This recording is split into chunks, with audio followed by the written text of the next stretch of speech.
하오르 책 읽는 사람들의 코너 책수다. 오늘의 주제는 커다란 이야기를 믿을 수 없게 되다입니다. 바로 거대 담론이 사라진 포스트 모더니즘 시대의 행복에 대해서 책과 함께 이야기를 나눠보겠습니다.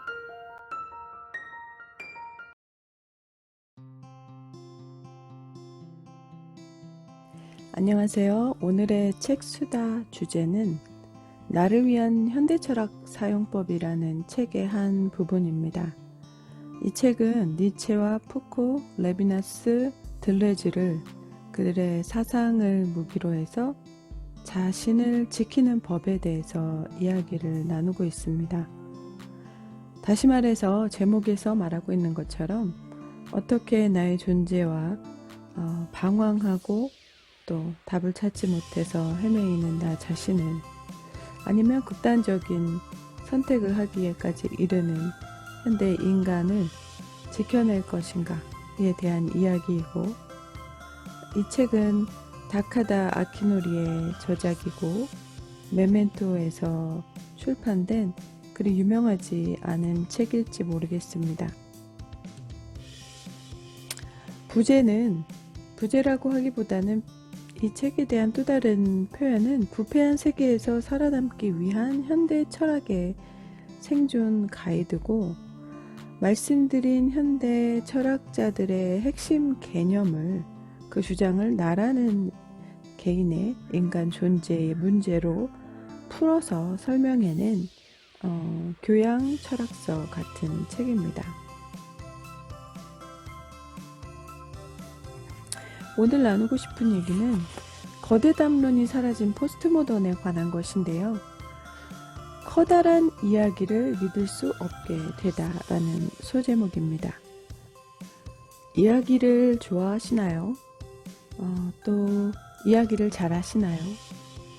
이야기 듣는 것, 이야기하는 것 중에 어떤 것을 좋아하시나요? 우리의 삶은 어떤 이야기를 그리고 있을까요? 그리스도인들은 성경을 통해서 하나님의 말씀과 삶을 바라보는데, 성경 안에는 얼마나 많은 이야기, 내러티브가 들어있을까요? 이렇게 생각하면 이야기라는 것은 우리 삶에서 뗄래야 뗄 수가 없는 것인데요. 지금도 저는 하나의 이야기를 그리고 있고 말하고 있다고 할 수 있습니다. 저자는 사람은 이야기 구동장치다, 이렇게 이야기를 시작합니다. 사람은 이야기 구동장치다. 어찌 보면 인간은 이야기를 수행하는 생명체라는 것인데요. 그 이야기를 수행하는 존재가 이야기 수행을 멈출 때 그것을 죽음이라고 하죠. 그래서 어쨌든 모든 인간은 이야기를 수행할 수밖에 없다. 각자 자신의 이야기를 써나가고 있는 인생을 삽니다.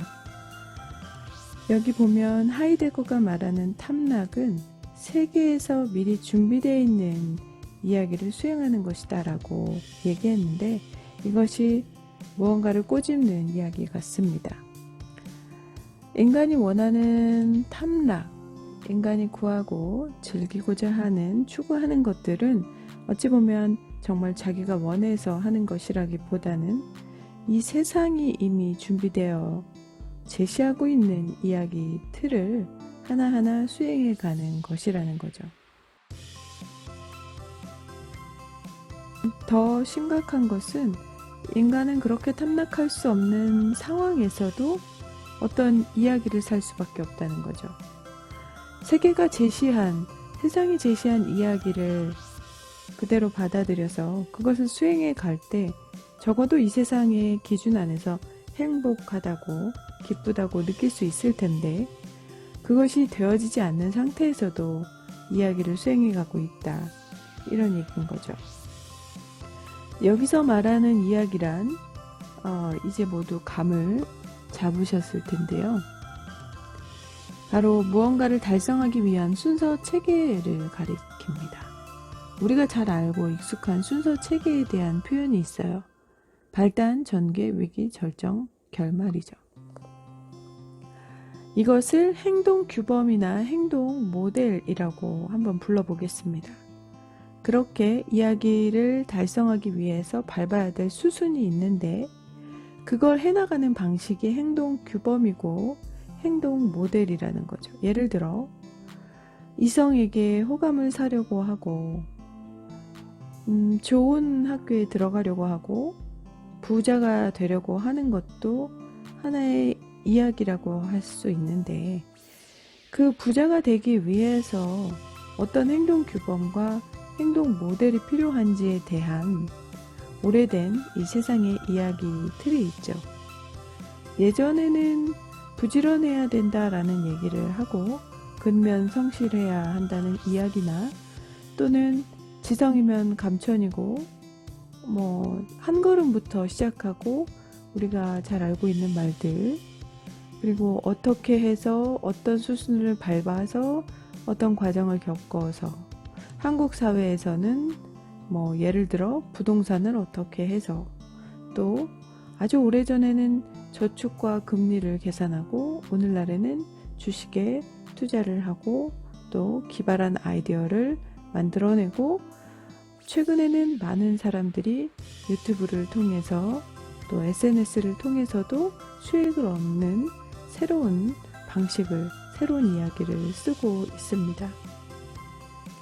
어쨌든 우리는 작은 이야기에서 큰 이야기까지 많은 종류의 이야기를 살면서 행동 규범과 행동 모델과 어떻게 하는 것이 당신이 원하는 목적을 달성하기 위한 과정인가에 대해서 어떤 것이 또 심지어 당신이 원해야 하는 행복의 대상인가에 대해서 세상이 제시하는 커다란 담론을 수용하고 살아왔습니다.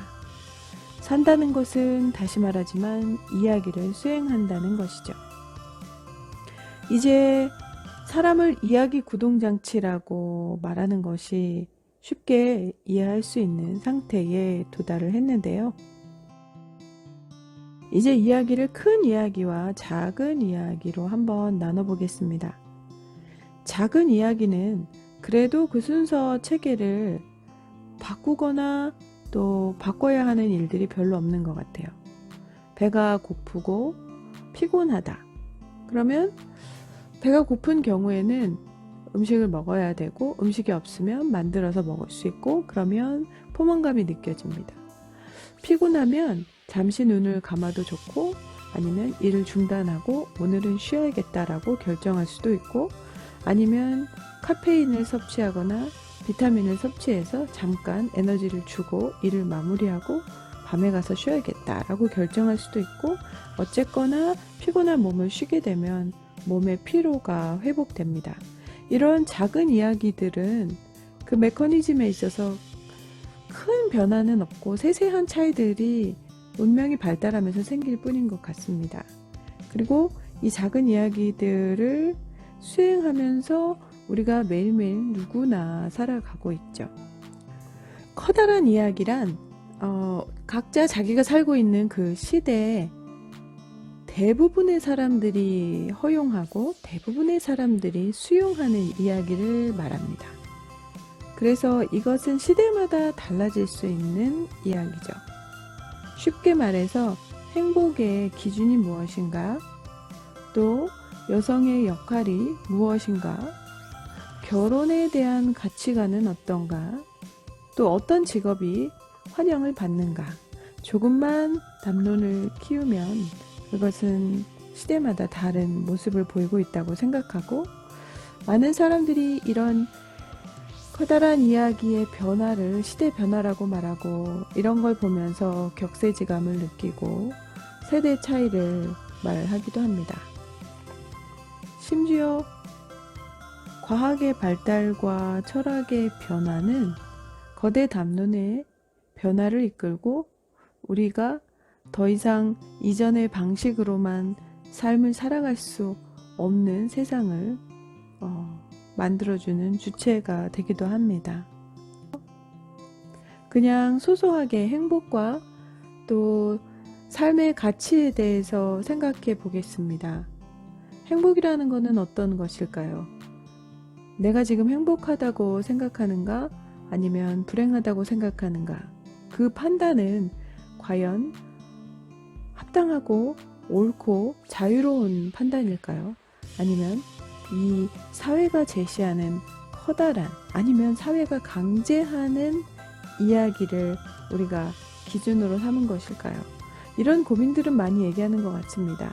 남이 나를 어떻게 보든지 나는 나를 사랑하고, 그래서 긍정적 이기주의 그런 표현들을 하고 그런 이야기를 하는 책도 많이 있는데, 단순히 그런 사실을 생각하면서 그래, 세상이 어떻게 돌아가든지 뭘 기준으로 삼든지 우리는 이걸 소중히 여긴다라고 자기 철학을 가질 수도 있고, 각자의 신앙을 따라서 안위를 삼을 수도 있는데, 먼저 우리가 한번 짚어볼 건, 과연 사회는 이야기를 어떻게 강제시키고 있고 나는 그 강제시키는 이야기에 얼마나 나의 의지와 상관없이 끌려가는가 하는 현실인 것 같습니다.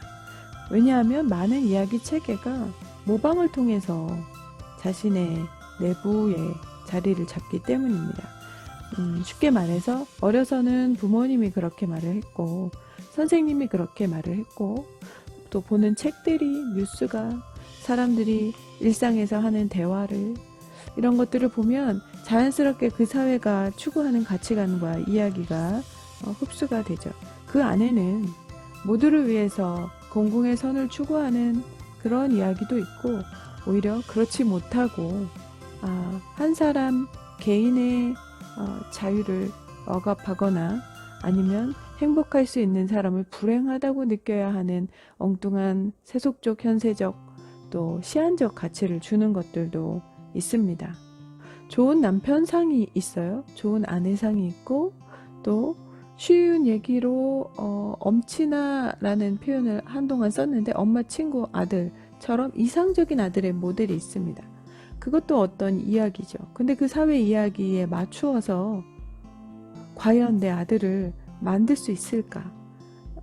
다행스럽게도 그렇게 만들었다고 해서 아이와 나는 행복한가?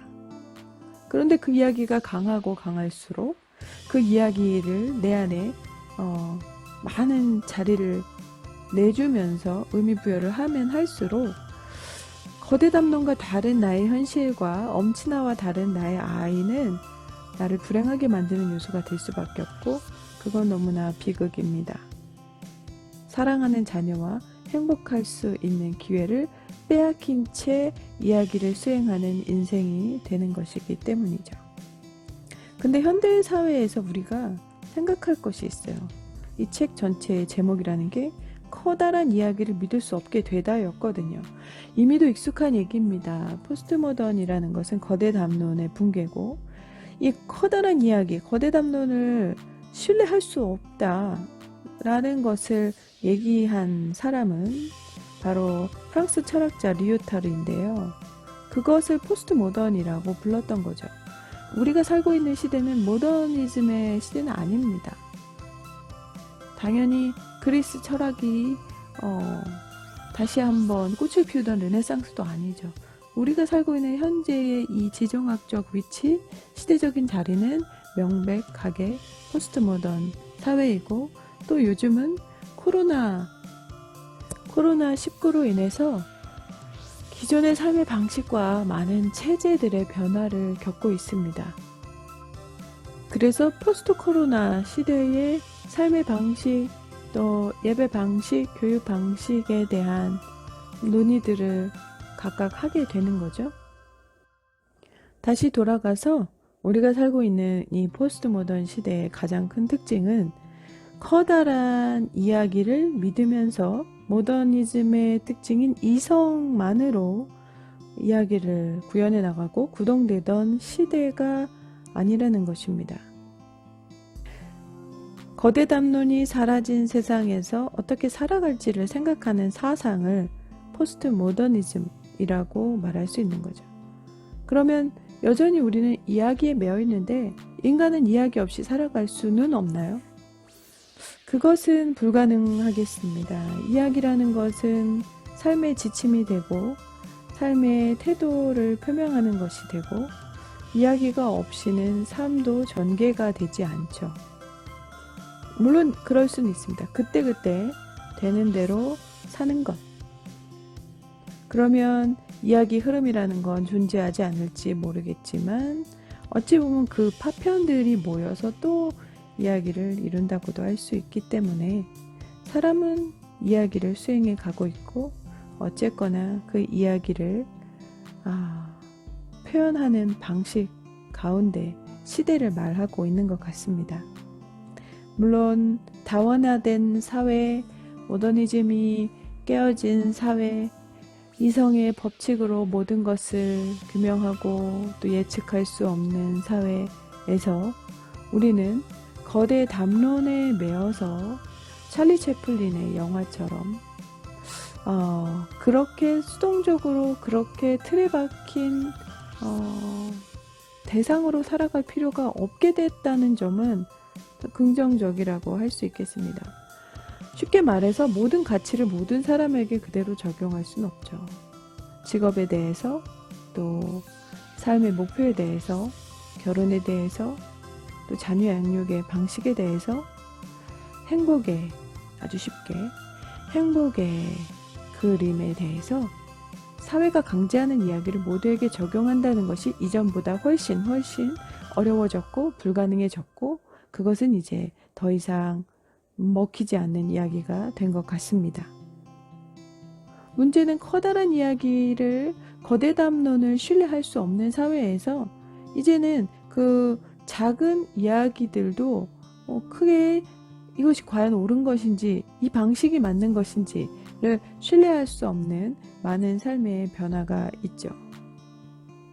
아주 작은, 내가 왜 열심히 공부를 해야 되는가, 내가 왜 이타적이고 훌륭한 사람이 되어야 되는가에 대해서 의문을 갖게 되죠. 마치 사춘기 아이의 모습을 떠올릴 수 있으실 것 같아요. 사춘기 아이들이 그렇죠. 그런 질문들을 듣습니다. 왜 하나님은 인간을 창조하시고 죄를 지을 수밖에 없는 환경, 악이 유혹하는 환경에 두셨느냐, 그리고 왜 인간은 심판을 받아야 되느냐.